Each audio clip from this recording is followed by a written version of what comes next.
Well, yeah, I could. Did you talk to Okay. your attorney about that? We talked to chit chat, but it's never for my best Okay. interest. So it's like, Welcome back, Pardon? courtroom fans.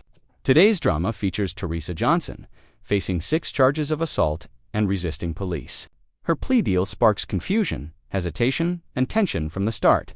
Will she understand the dolor unravel it? Stay tuned for shocking twists. And don't forget to subscribe for more dramatic courtroom breakdowns. From the prosecutor's side, who is going to, or is Ms. Lundy going to do it remotely? I'm happy to do it remotely, Your Honor. Good morning. How are you so special? I am within an ice rink, so I appreciate the accommodation for me. I really do. Thank you. No, and we had no problem doing that. Although the rest of your office is here. But go ahead, They please, Ms. are Lundy. an intrepid bunch, are they not? Yes, they are. Court calls case People versus Teresa Johnson. 3 cases. Assistant Public Defender Jay Bellinger on behalf of Ms. Johnson, who appears via Your Honor.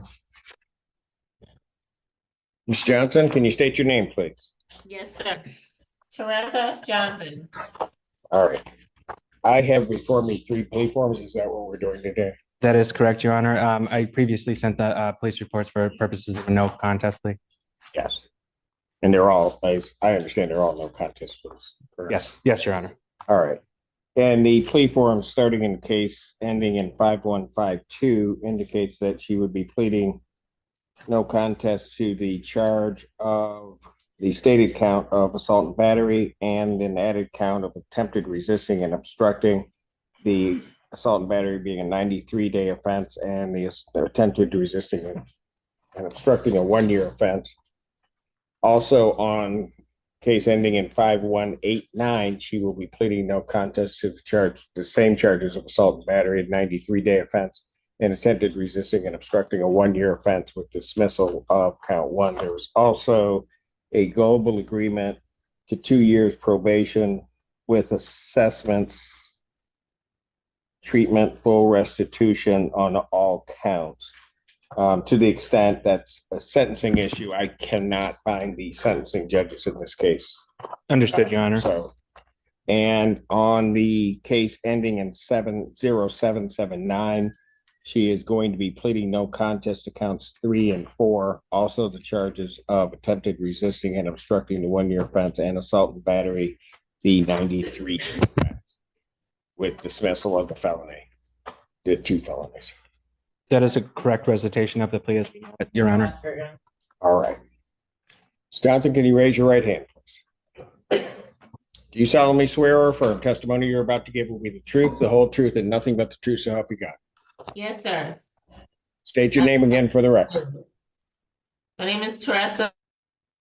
Oh, no. No middle name Johnson. All right. Okay. Ma'am, it is this court's understanding you're going to plead no contest to 6 charges. Is that your understanding? Yes, sir, it is. And it's to 3 counts of assault and battery. That's a misdemeanor punishable by up to 93 days, $500.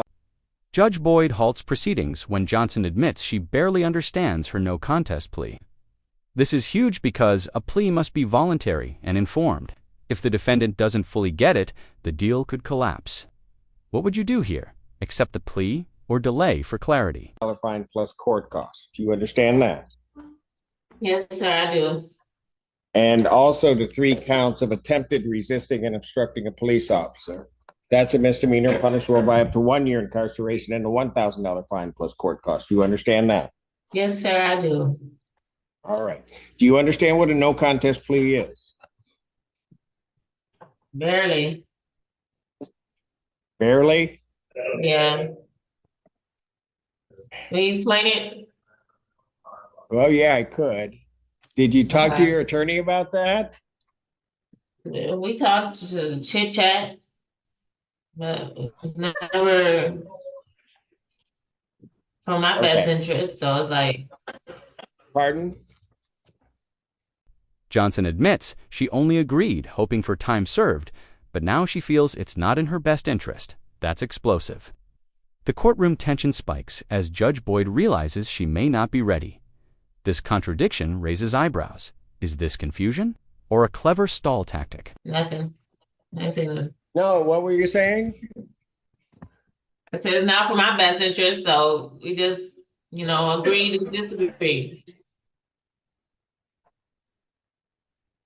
Okay. I So mean, you here's were what we're saying gonna that to see if I could get time to serve and go home today. I I mean, did I've been not here almost a year straight. I got out and went to 3 different places and came back in like less than 2 weeks. Like, been here almost like a year straight. So for the same stuff, I was like, I don't understand. Okay. All right. Your Honor, may I give some background to this case just for the record? Sure. Your Honor, these matters, all 3 matters have been adjourned several times. Public defenders, including Mr. Ballinger, but also some of his colleagues, have worked very hard in getting a good resolution for Ms. Johnson. They've looked at different treatment courts. We have been communicating essentially nonstop on this case. They have beaten me up as much as they possibly will in getting this offer. The offer is not going to approve. With that said, I don't know if the counsel wants to approach and we can discuss further, but I just wanted that on the record that this is not something that came about easily. It's not something we would normally just offer right away. And for somebody who has 3 pending cases of these natures, including CSC, consisting of obstructing officers and so on. Sorry. Oh, I appreciate that, and I do recall that from these files. My concern is not that, or that it's going to improve in any way, but making sure that this defendant understands what she's doing. I quite frankly believe it was explained. It may not. Judge Boyd decides to adjourn for 2 weeks, ensuring Johnson consults with her attorneys again. This move shows caution and fairness. The stakes remain high: 6 charges, probation on the line, and no easy exit. The judge prioritizes clarity over speeda, reminder that justice requires patience. It's an interesting thing. Sometimes I'm sitting up here talking, but people aren't hearing me. And so that may have been the case here. But based upon the 2 things that she has said on the record, what I'm going to do, if the people will leave the offer open, is I will adjourn this out a couple of weeks. So all of the issues that Ms. Johnson has that counsel can answer can be clarified. Your Honor, we'll leave that vote. I think that'd be the best, Your Honor. Thank you. All right. So Ms. Johnson, here's what I'm going to do. Okay. Your attorneys are going to come see you again. All right. Okay. And the important All thing right. is that you listen to what they're telling you. Okay. Okay. All right. Been And doing if you have that, but questions, okay. and hold on, if you have questions and things, you got to make sure to ask them. And then I'm going to adjourn these out 2 Okay. weeks. We'll come back and hopefully we can get this done. Okay. Yes, sir. All right. Thank you. Thank you. You're welcome, Judge Simpson. I appreciate you. Yes, ma'am. Thank you, you. Jay. Certainly. So these are adjourned out to the 20th. Court does call the case. Court does call the case of the people versus Daniel Greenwood. And then on behalf of the people. Good morning, Your Honor. Good to see you. As always, Robert Ellman with and on behalf of Mr. Greenwood. Mr. Greenwood, can you please state your name for the record? Daniel Lowell Greenwood. We're still waiting on a competency. That's my understanding, Your Honor. I have just been appointed to this matter just this week, but after speaking with Ms. Zenda, I do believe there is some kind of holdup with the competency evaluation.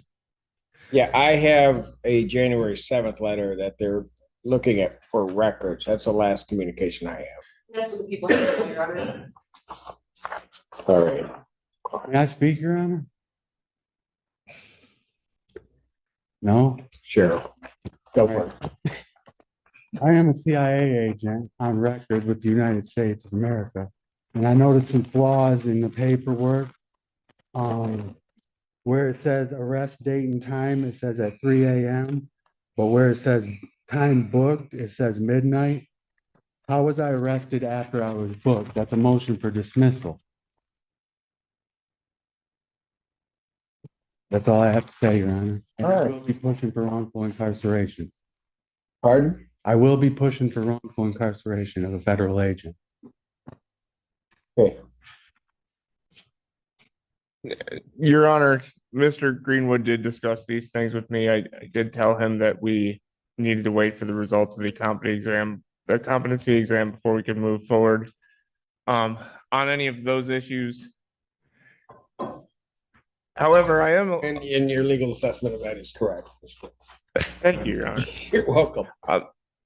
And like I said, I was just appointed. I guess to me, as I could see in the Register of Actions, it looks like the competency exam was ordered back in potentially July. It was ordered a while back, and there's issue with some records. So what I'm going to suggest is that you contact the Forensic Center and try to see if they need a new order. I don't think they do, given the January 7th letter that was sent. I think they just are waiting on something before they can complete the evaluation. So what I will do is I'll adjourn this to March 27th. If we get a report before then, we can of course move up the date. Thank you, Your Honor. Competency hearing March 27th, 2025, 9 a.m. Bond continued. Thank you, Your Honor. Thank you, Your Honor. Have a good day, Mr. Greenwood. I'll talk to you soon. Have a great day, Your Honor.